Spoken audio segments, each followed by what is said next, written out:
le nom du Seigneur.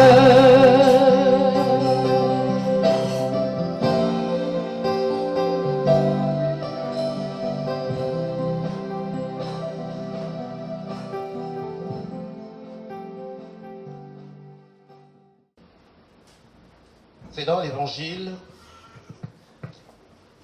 de Jean. Nous allons poursuivre avec l'histoire de la femme samaritaine. Jean chapitre 4. L'évangile de Jean au chapitre 4. Et nous lirons du verset 27 à 42. C'est la suite de ce que le Seigneur nous a communiqué dimanche dernier, l'évangile de Jean. Jean chapitre 4, verset 27 à 42. C'est facile à retrouver, l'évangile de Jean. C'est un livre du Nouveau Testament, c'est vite fait. Je vais lire la parole de Dieu. Là-dessus, arrivèrent ses disciples qui furent étonnés de ce qu'il parlait avec une femme. Toutefois, aucun ne dit, « Que demandes-tu? Ou de quoi parles-tu avec elle ?» Alors la femme, ayant laissé sa cruche, s'en alla dans la ville et dit aux gens, « Venez voir un homme qui m'a dit tout ce que j'ai fait. Ne serait-ce point le Christ ?» Ils sortirent de la ville et ils vinrent vers lui. Pendant ce temps, les disciples le pressaient de manger, disant, « Rabbi, mange !» Mais il leur dit, « J'ai à manger une nourriture que vous ne connaissez pas. » Les disciples se disaient donc les uns aux autres, « Quelqu'un lui aurait-il apporté à manger ?» Verset 34, Jésus leur dit, « Ma nourriture est de faire la volonté de celui qui m'a envoyé et d'accomplir son œuvre. Ne dites-vous pas qu'il y a encore 4 mois jusqu'à la moisson? Voici, je vous le dis, levez les yeux et regardez les champs qui déjà blanchissent pour la moisson. Celui qui moissonne reçoit un salaire et amasse des fruits pour la vie éternelle, afin que celui qui sème et celui qui moissonne se réjouissent ensemble. Car en ceci, ce qu'on dit est vrai. Autre est celui qui sème et autre celui qui moissonne.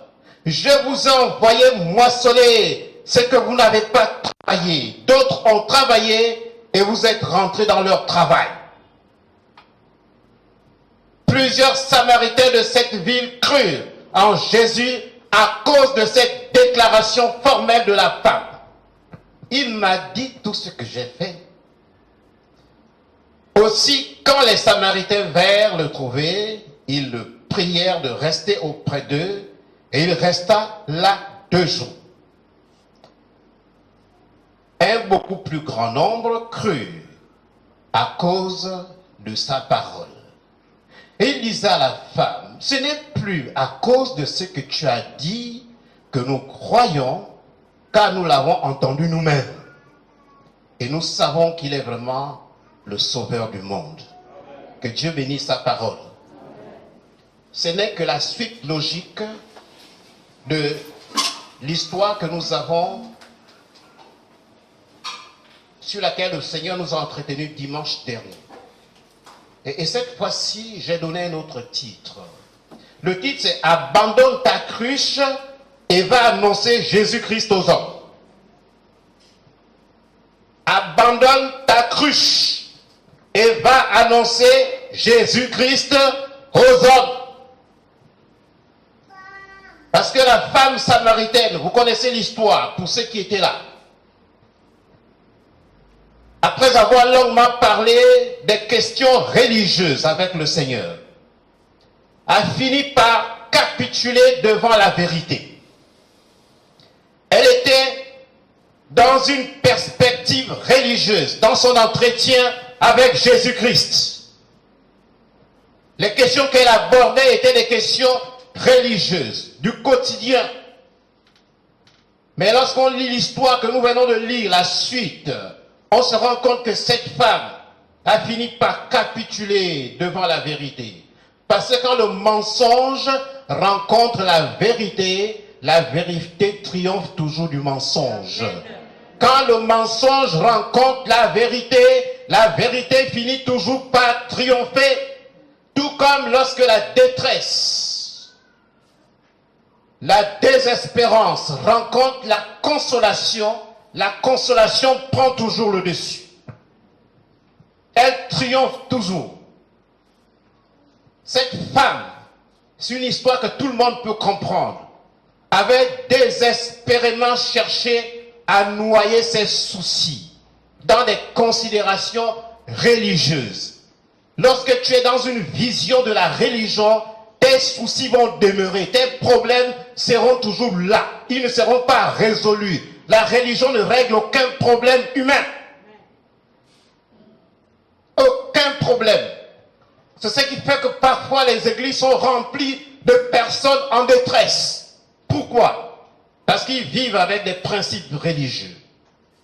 Mais ils ne vivent pas avec ce qu'ils ont entendu de celui qui est la consolation, Jésus-Christ, par excellence. Elle avait trop de soucis, cette femme. Et beaucoup de considérations religieuses. Des considérations liées au puits de Jacob. Les considérations au conflit entre les Samaritains et les Juifs. La question liée au lieu d'adoration. On doit adorer Dieu où? Elle était encore dans des considérations anciennes, des considérations religieuses. Mais elle n'a pas sorti un seul mot lié au fait qu'elle avait eu 5 maris. Elle n'a pas sorti un seul mot lié au fait que cette femme avait eu 5 maris qui l'ont abandonnée. Et même le 6e mari n'était pas toujours son mari, dit le Seigneur. Vous avez écouté cette histoire. Jésus lui dit, en cela tu dis vrai, tu as eu 5 maris. Mais l'homme de maintenant n'est pas ton mari. Donc il y avait 5 et le copain.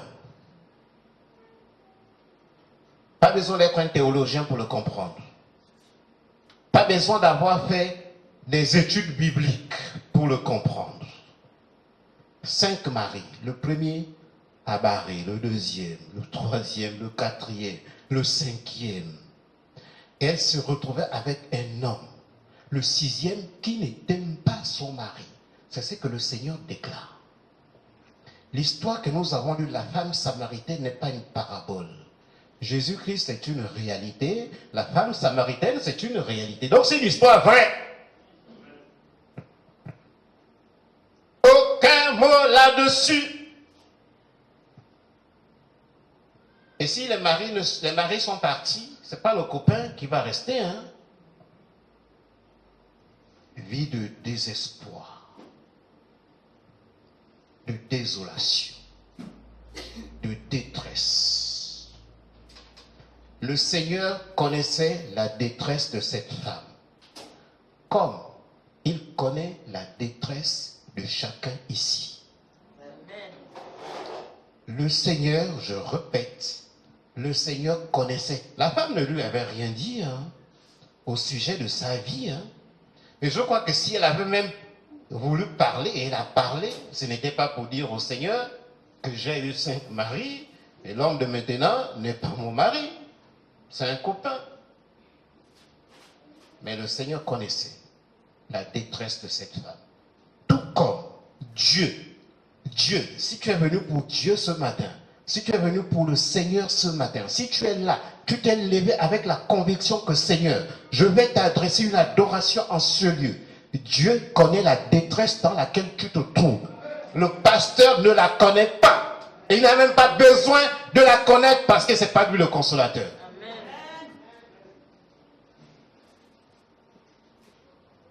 Il y a le Saint-Esprit et Jésus-Christ. Il n'y a pas le pasteur parmi les consolateurs. Toi qui cherches la consolation du pasteur, là, tu es en train de prendre un faux chemin.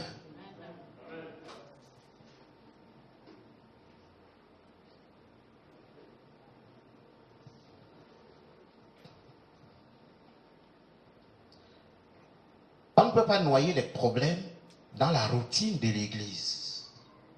Ça ne va pas se noyer. Oh. Rien ne peut se noyer en posant continuellement des faux problèmes.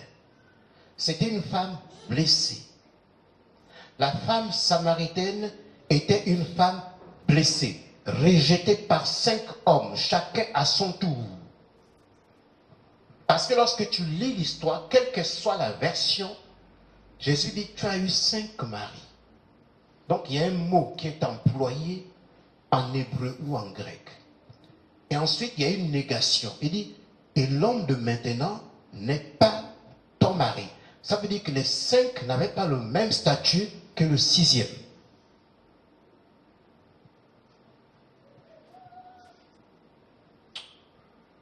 Vous savez, il n'y a que Dieu qui connaît nos soucis, hein, nos espoirs, nos attentes. Qu'est-ce qu'on veut, qu'est-ce qu'on ne veut pas. Il n'y a que lui. Personne d'autre ne connaît. Et ce n'est pas nécessaire que quelqu'un d'autre connaisse. Parce que tu n'auras de personne la consolation que Dieu lui-même peut t'apporter. Dieu connaît chaque mot qui nous a blessés. Il connaît tout. Rien n'est caché devant ta face à face. Tout ce que tu es en train de porter comme fardeau, comme difficulté, Dieu connaît. Et souvent nous sommes amenés à faire face à des situations qui nous obligent à reconnaître ce que nous sommes en vérité. Cette femme s'est retrouvée devant une situation où il lui était impossible de cacher ce qu'elle était en réalité. Impossible. Pourquoi? Parce que Dieu était présent. Pourquoi? Parce que la vérité était présente. Et Jésus-Christ dans son omniscience, parce qu'il connaissait la femme samaritaine avant de la rencontrer. Dans son omniscience, Jésus-Christ va au puits de Jacob. C'est lui qui a œuvré pour que pendant cet instant précis ne se retrouve au puits de Jacob que la femme et lui-même. Même les disciples avaient été envoyés en ville. Parce que Dieu a besoin que l'on se retrouve avec lui à deux. Et c'est pendant cet instant précis que tu peux lui exprimer librement ta détresse. Tu as besoin de ce temps d'intimité. Ce qu'on fait ici là, c'est du folklore. Tu as besoin de te retrouver avec Jésus-Christ et lui seul. Parce que là, tu ne peux rien cacher. Tu ne peux rien. Vous savez, lorsqu'elle va en ville, elle dit seulement, venez voir cet homme, il m'a dit tout ce que j'ai fait. Ne serait-ce que... Mais elle ne dit même pas ce qu'elle a fait. Hein. Parce qu'il y a des choses qu'on ne dit pas à tout le monde.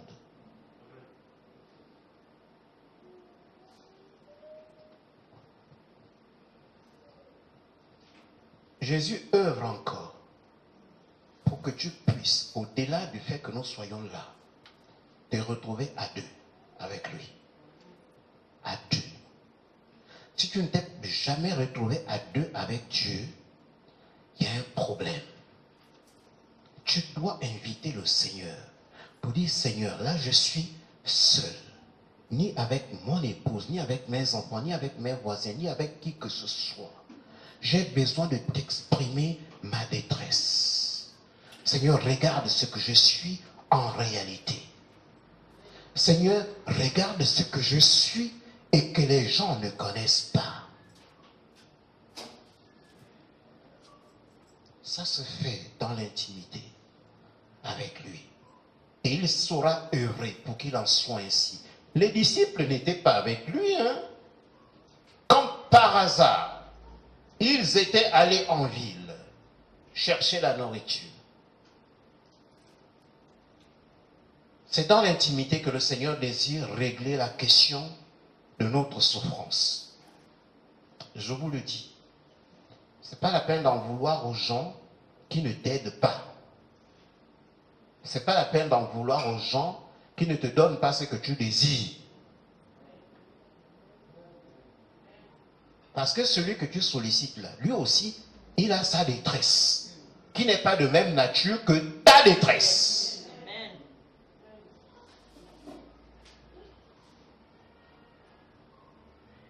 C'est souvent dans ce moment que Jésus vient nous écouter. Vous savez, la rencontre entre le Christ et la femme samaritaine, comme toute rencontre de tout homme avec Jésus-Christ, c'est la rencontre des transformations et du changement de priorité. Je reprends. Les rencontres avec Jésus-Christ, la rencontre du Christ avec la femme samaritaine, comme la rencontre que tu es censé avoir eue avec Jésus-Christ, c'est la rencontre du changement de priorité et la rencontre des transformations. C'est cette rencontre dont chaque homme a besoin. Verset 28, alors la femme, ayant laissé sa cruche, s'en alla dans la ville et dit aux gens, venez voir un homme qui m'a dit tout ce que j'ai fait, ne serait-ce point le Christ? Où sont les rachetés du Seigneur qui tiennent aux hommes le discours du venez voir celui qu'on appelle le Christ? Elle a dit, venez voir un homme. La rencontre avec Dieu, avec Jésus-Christ, avait fait changer de direction à cette femme. Lui avait fait changer de priorité. Où sont les rachetés qui déclarent aux hommes, venez voir? Pourquoi j'ai demandé que cette vidéo soit projetée? Peut-être vous pensez que c'est un discours qui est personnel au pasteur Alain. Ils sont où? Qui disent aux hommes, venez voir cet homme qui m'a dit tout ce que je suis. Venez voir Jésus-Christ. Évangélisation zéro. C'est quel Christ que tu as rencontré? Celui qui fait changer de priorité aux hommes? Ou bien c'est un autre Christ? Les gens sont dans un silence ensourdissant. Même sur le forum, aucune méditation. Il y en a qui pensent qu'ils sont en train d'embêter le pasteur. Non, tu t'embêtes toi-même. Tu as un problème. Parce que quand tu as rencontré Jésus, tu ne peux pas te taire. Tu ne peux pas te taire. Tu ne peux pas te taire. Si tu te tais, c'est qu'il y a un problème. Et Dieu m'a oint ce matin pour te le dire. Mais libre à toi de prendre ça au sérieux ou de balayer ça comme d'habitude d'un revers de la main.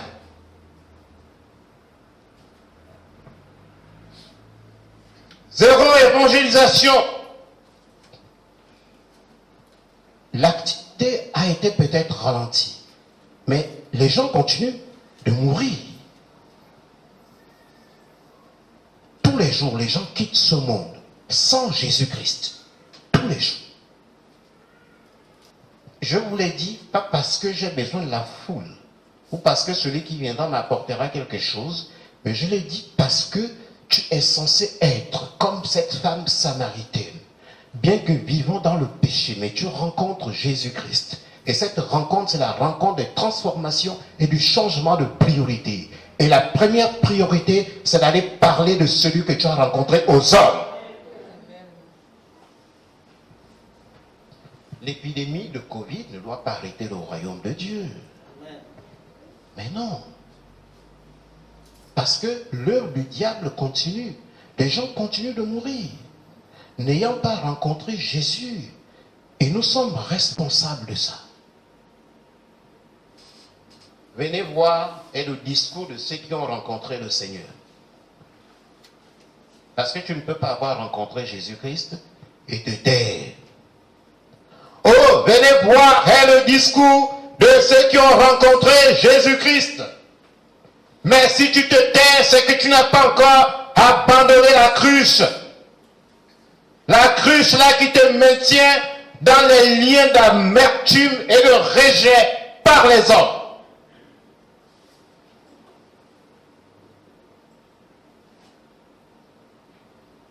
Avant de partir, la femme a posé un geste. La Bible dit quoi? Qu'elle a fait quoi?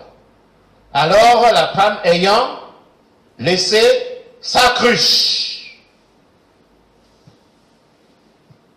Abandonne ta cruche là. La cruche là qui te maintient dans la routine religieuse au puits de Jacob. Abandonne ça. Si tu n'abandonnes pas la cruche, tu ne seras pas quelqu'un qualifié pour proclamer Jésus-Christ aux hommes. La femme a laissé d'abord la cruche. C'est écrit. Ce n'est pas écrit par hasard. Abandonne la cruche qui te maintient dans les liens d'amertume. Peut-être à cause des déceptions diverses et variées que tu as expérimentées dans ta vie. Nous tous, on a été déçus, d'une façon ou d'une autre. À un niveau ou à un autre. Soit par les amis, soit par les parents, soit même par l'église. Mais celui qui ne déçoit pas, c'est Jésus. Parce que tu dois être en mesure de faire cette distinction entre l'église et Jésus. Quand je parle d'église, je parle de l'église locale. Tu dois être en mesure de faire cette différence. Voilà pourquoi il y a des gens qui quittent l'église et qui vont dans le monde. Le vrai problème, c'est qu'ils n'avaient pas rencontré Jésus avant. C'est tout. Il n'y a rien d'autre. Mais si tu as rencontré Jésus-Christ un jour, que tu sois ici, que tu sois ailleurs, que tu sois à la maison, tu vas maintenir la flamme du Saint-Esprit dans ta vie parce que tu as été scellé par le Saint-Esprit avec comme but le jour de la rédemption, dit la parole de Dieu. Amen. Alors je suis maintenant à la maison, machin, oui, on m'a chassé de l'église. Mais on n'a qu'à te chasser. Tu vois pas comment Jésus a chassé les gens? Or ici, c'est la maison de mon Père. Et vous en avez fait une maison de trafic. Parce que les trafiquants, il ne faut pas les garder. C'est tout. Le reste, c'est à toi de voir. Oui, j'aime ta parole, Seigneur. Trop de gens mènent une vie chrétienne avec des cruches qu'ils ne veulent pas abandonner. La femme a laissé la cruche là. Chacun connaît sa cruche qu'il doit d'abord abandonner pour aller dire aux hommes, venez voir. Mais aussi longtemps que tu traîneras avec toi ta cruche là, qui te maintient dans la routine des pratiques religieuses, tu ne pourras pas aller proclamer aux hommes. C'est normal que les gens soient indifférents. Invitez rien. La cruche. Vous savez, la cruche aussi, c'est le symbole de la routine. Non seulement de la routine, mais de l'insatisfaction. Pourquoi? Cette cruche-là permettait à cette femme d'aller toujours au puits de Jacob. Indéfiniment. Et quand elle rencontre Jésus, Jésus-Christ lui parle d'une eau vive qui jaillira dans sa vie jusque dans l'éternité. Jésus dit, tu n'auras plus jamais soif. Aussi longtemps que tu auras toujours ta cruche là, la soif ne finira pas. La cruche aussi, c'est le symbole de l'insatisfaction. Ce n'était pas la première fois qu'elle venait au puits de Jacob. Mais quand Jésus-Christ lui parle d'une eau vive qui jaillira jusque dans l'éternité, elle dit, Seigneur, donne-moi de cette eau afin que je ne vienne plus au puits. J'espère que je parle aux gens qui me comprennent ce matin. Ah, Seigneur. Viens à notre aide. Vous savez, la proclamation de l'évangile est réservée à ceux qui ont été délivrés des servitudes de ce monde-là. Tu n'as pas encore été délivré de ça. Les cruches là, machin. Tu ne peux pas. Tu seras toujours en train d'aller à gauche, à droite, chercher l'argent, chercher ceci. C'est-à-dire que tu ne vis que pour toi-même, comme disait l'homme de Dieu. Que pour toi-même. Tout ton temps, 24 24 heures dans la journée. Sur les 24 heures dans la journée, tu consacres 24 heures pour tes choses personnelles. Rien de ce qui concerne le royaume de Dieu. Rien. Si tu es encore muet face aux gens, que ce soit les païens pour les évangéliser, les chrétiens pour les édifier, c'est parce que tu es encore porteur de ta cruche.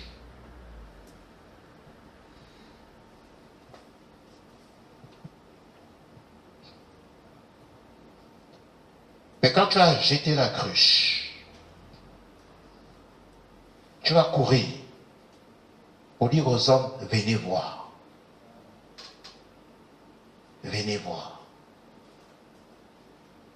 Venez voir cet homme qui m'a dit tout ce que je suis. C'est certainement le Christ.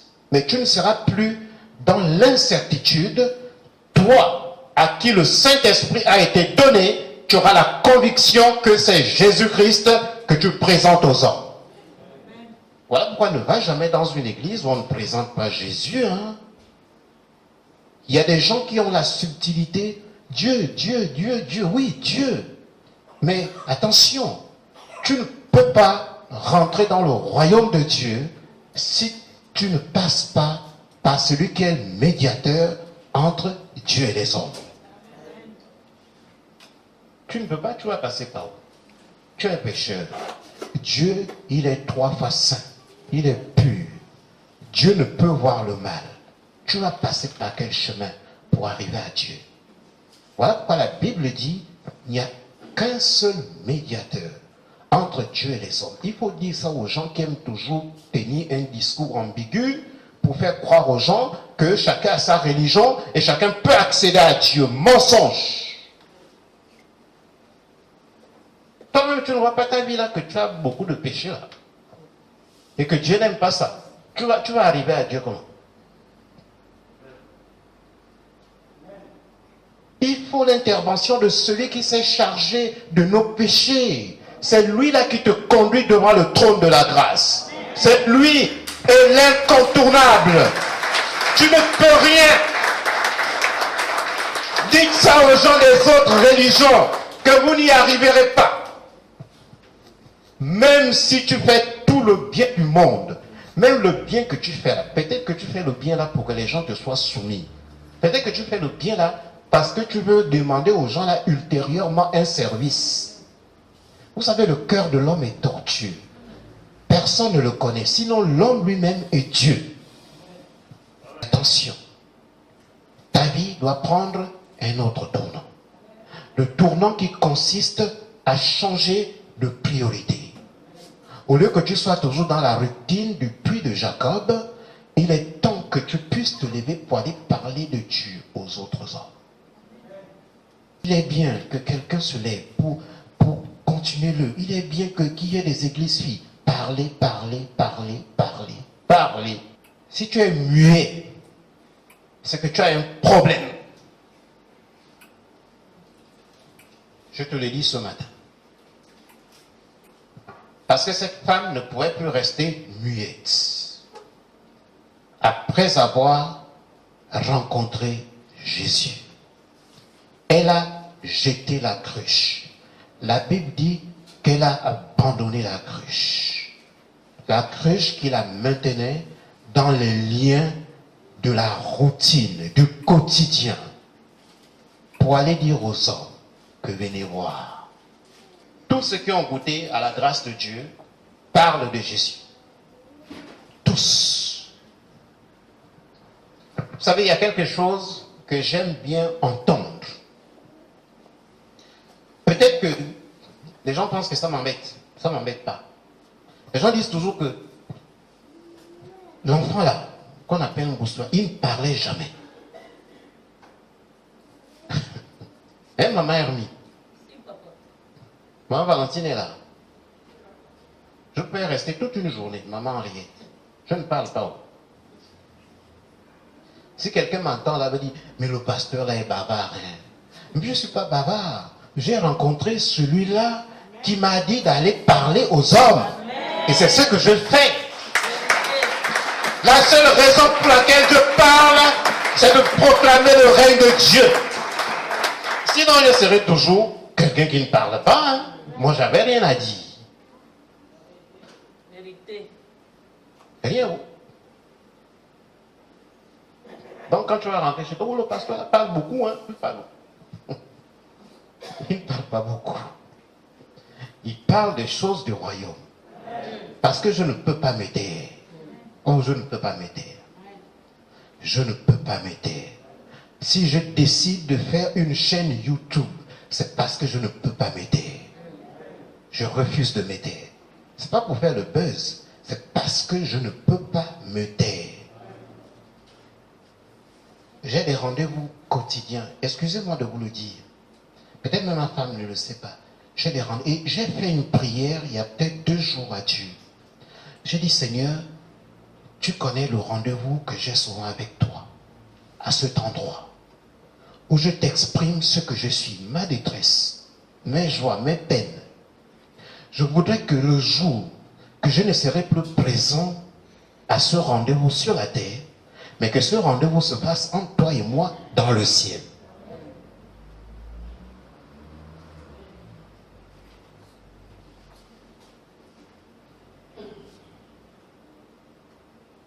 Je sais que Dieu m'a écouté. Peut-être qu'aujourd'hui j'aurai encore rendez-vous, je serai là. Demain peut-être aussi, ou après-demain peut-être. Mais un jour arrivera où je ne serai plus là. Parce que Dieu m'aura rappelé. Mais j'ai dit à Dieu, pendant que je suis en vie, que Seigneur, ce rendez-vous qui ne se fera plus sur la terre, je veux qu'il se fasse dans les cieux. Tu dois être en mesure de dire ça aussi. Hein. On ne fait pas une église pour que les gens partent en enfer. Pour leur raconter des histoires à dormir debout, de devenir riches et qu'ils ne deviennent jamais riches.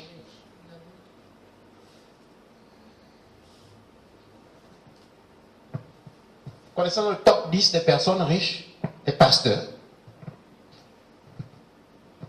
c'est les princes arabes.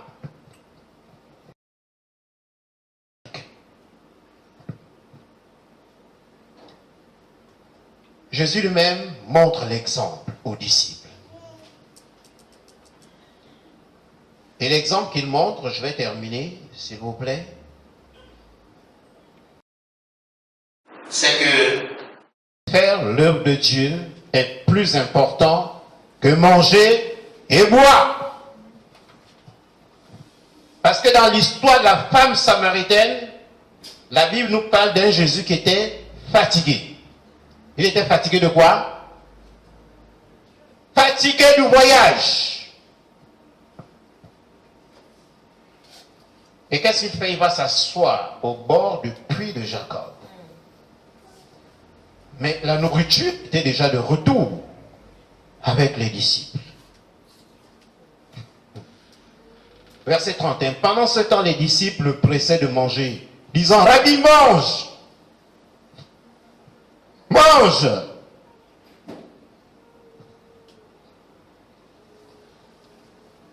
Mais il leur dit, j'ai à manger une nourriture que vous ne connaissez pas. Les disciples se disaient donc les uns aux autres, quelqu'un lui aurait-il apporté à manger? Jésus leur dit, ma nourriture est de faire la volonté de celui qui m'a envoyé et d'accomplir son œuvre. Ça, c'est des déclarations qui boostent les hommes. Ma nourriture est de faire la volonté de celui qui m'a envoyé et d'accomplir son œuvre. Vous savez, moi je suis reconnaissant, très reconnaissant aux personnes qui me donnent à manger dans l'église. Surtout si vous avez reçu ça du Seigneur, comme ministère. Parce que ne faites pas ce que Dieu ne t'a pas demandé de faire. Amen. Mais je suis encore plus reconnaissant à ceux-là qui m'aident à faire la volonté de Dieu et à accomplir son œuvre.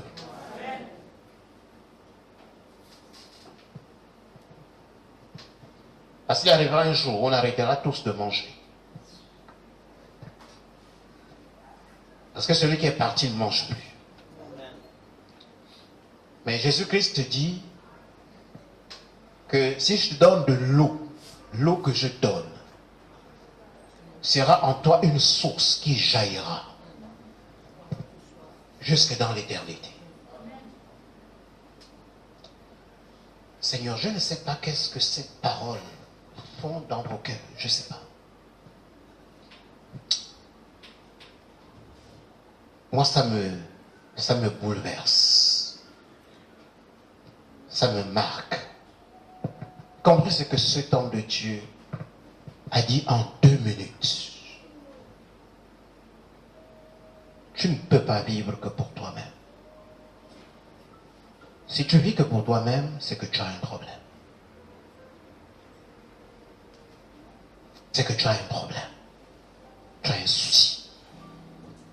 Si tu as rencontré Jésus-Christ et tu te tais, la seule raison pour laquelle tu te tais, c'est que tu ne t'es pas encore débarrassé de la cruche qui te maintient dans la routine du quotidien, à la recherche de la satisfaction de tes affaires personnelles. Mais il se trouve qu'aussi longtemps que tu seras sur la terre, les choses de ce monde ne peuvent pas te satisfaire. Tu ne seras jamais satisfait. C'était la condition de cette femme, tous les jours, au puits de Jacob. Mais Jésus-Christ lui fait une promesse. La promesse de l'eau qui jaillira jusque dans l'éternité. Inclinons nos têtes, je vais prier. Notre Père, notre Dieu, je crois que tu as parlé à nos cœurs, Seigneur, ce matin. Au travers de cette merveilleuse histoire, cette rencontre transformatrice de la femme samaritaine avec toi, Seigneur. Cette femme t'a rencontré. Seigneur, tu lui as dit dans ton omniscience tout ce qu'elle était.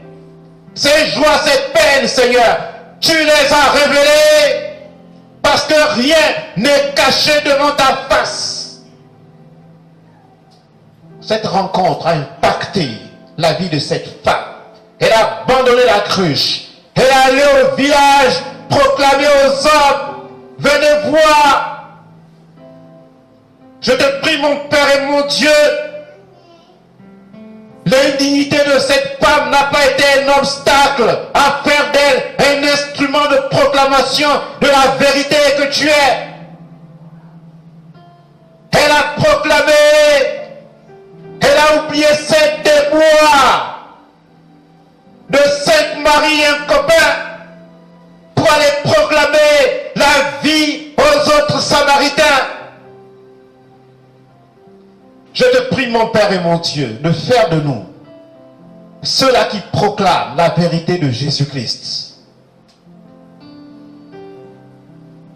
Seigneur, s'il y a un démon qui maintient les gens muets, que ce démon soit chassé au nom de Jésus.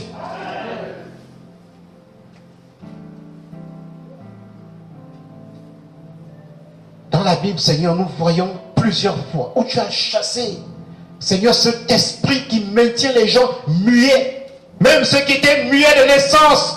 Tu as redonné la parole. Père, redonne la parole à ceux-là qui ont rencontré Jésus-Christ de Nazareth. La parole pour parler de toi aux hommes. Seigneur, c'est ma prière.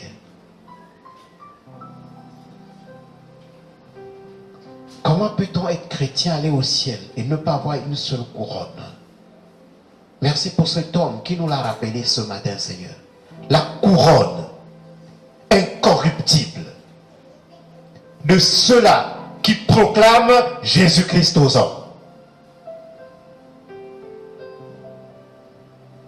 Nous sommes fatigués d'aller au puits de Jacob. Tous les jours. Dans le même état d'esprit. Avec une cruche de désespoir. Parce que les hommes nous ont trahis. Parce que les hommes nous ont blessés. Mais nous avons oublié que tu es celui-là qui ne trahit pas. Tu es celui qui ne blesse pas.